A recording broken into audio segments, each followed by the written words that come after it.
Oui, en effet, Samantha, comme vous pouvez le voir, beaucoup de monde. Vous pouvez le voir sur les images d'Alexandre Planas, un cortège qui a décollé depuis le cours de Vincennes et qui va se diriger petit à petit vers place de la Bastille, qui se terminera aux environs de 17h.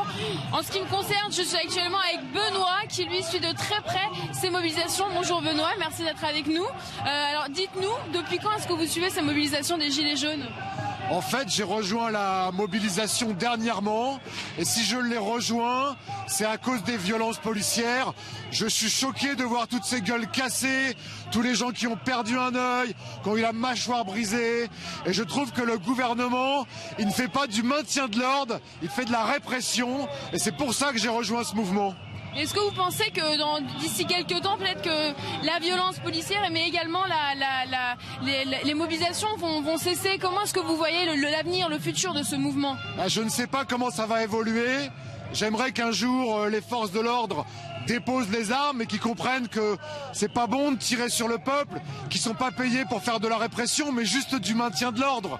Très bien. Et vous, pourquoi est-ce que vous êtes retrouvé dans ce mouvement-là, les Gilets jaunes, mis à part la répression policière?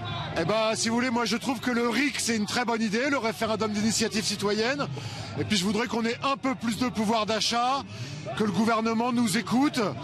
Voilà. Si vous aviez un message à faire passer au gouvernement, lequel serait-il? Je veux dire, Emmanuel, le grand débat c'est dans la rue que ça se passe. Voilà. Parce que ton grand débat c'est de l'enfumage. Et je voudrais dire aussi à Marine et à Jean-Luc, parlez-vous, parce que nous sur les ronds-points on se parle, on arrive à se parler.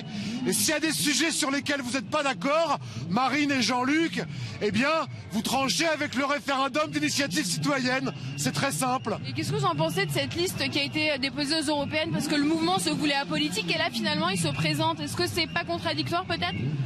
Qu'est-ce qui est contradictoire, pardon? Le fait qu'un gilet jaune, Ingrid Levasseur, a déposé une liste européenne. Oui, je trouve que c'est pas forcément une bonne idée. Parce que moi, je suis pas trop pour qu'il y ait une liste gilets jaunes aux européennes.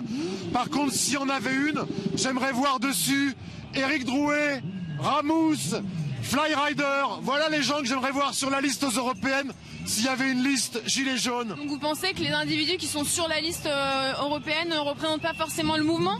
Les gens qui sont sur la liste, c'est pas ceux qui représentent le mieux le mouvement. Ceux qui représentent le mieux le mouvement, je vous dis, c'est Éric Drouet, c'est Ramous, c'est Flyrider.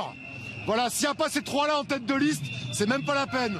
Très bien, merci beaucoup pour cette intervention Benoît. Donc vous voyez beaucoup de colère, beaucoup d'émotions aussi au sein de ce mouvement avec toujours les mêmes revendications. Le RIC, c'est vraiment ce qui revient le plus souvent. Le RIC sans condition, c'est ce que scandaient en tout cas les manifestants. Merci beaucoup Mona Hamoud, on va vous suivre évidemment tout au long de cet après-midi.